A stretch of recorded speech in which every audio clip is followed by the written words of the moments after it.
Hello, আসসালামু আলাইকুম। শখের খামার ফরিদপুর ইউটিউব চ্যানেল এবং ফেসবুক পেজ থেকে ছোট্ট একটা শর্ট ভিডিও নিয়ে চলে আসলাম। তো আজকে হচ্ছে আমার ব্রয়লার মুরগির বয়স 29 দিন। তো 29তম দিন রাতের আপডেট আপনাদের সাথে শেয়ার করব।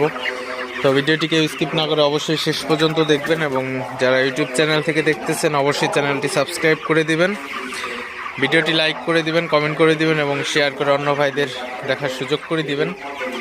এবং যারা ফেসবুক পেজ থেকে দেখতেছেন অবশ্যই পেজটি ফলো দিয়ে সাথে থাকবেন। তো ভিডিওটি শুরু করা যাক। তো আপনারা দেখতে পাচ্ছেন আমার ব্রয়লার মুরগিগুলো মাশাআল্লাহ ভালো আছে, সুস্থ আছে।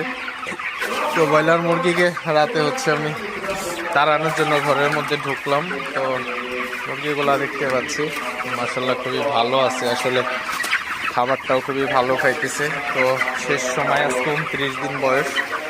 তো এখন হচ্ছে শীতের সময়ের জন্য গ্রোথটা সব জায়গায় কম আসে, সব ফার্মেই।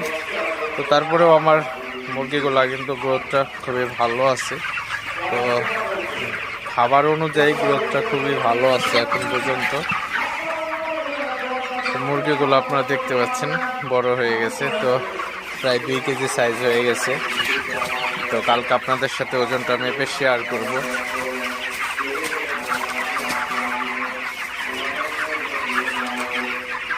তো ব্রয়লার মুরগিকে আমি হচ্ছে সবসময় বেশিরভাগ তাড়াই থাকি। তো মুরগিকে যত বেশি তাড়াবো মুরগি তত বেশি সুস্থ থাকে এবং খাবারটাও ভালো খাই।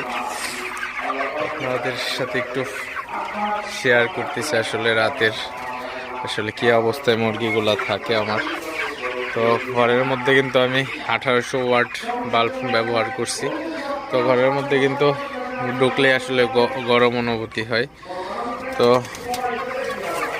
ব্রয়লার মুরগির ঘরের আপনার এখন শীতকালীন সময়, তো অবশ্যই ঘরের তাপমাত্রাটা ভালোভাবে রাখতে হবে।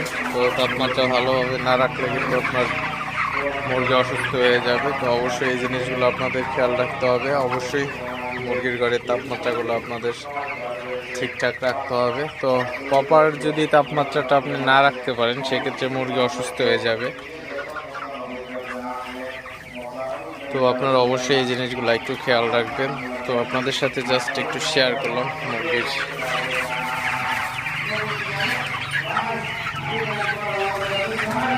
তো রাতে হচ্ছে আমি এখনো পানি দেইনি। তো আজকে হচ্ছে পানিটা বেশি খাইছে। তো সকালে আমি যে পানি দিচ্ছি তো সারাদিন যাওয়ার কথা, কিন্তু দুপুরেই পানি শেষ হয়ে গেছে।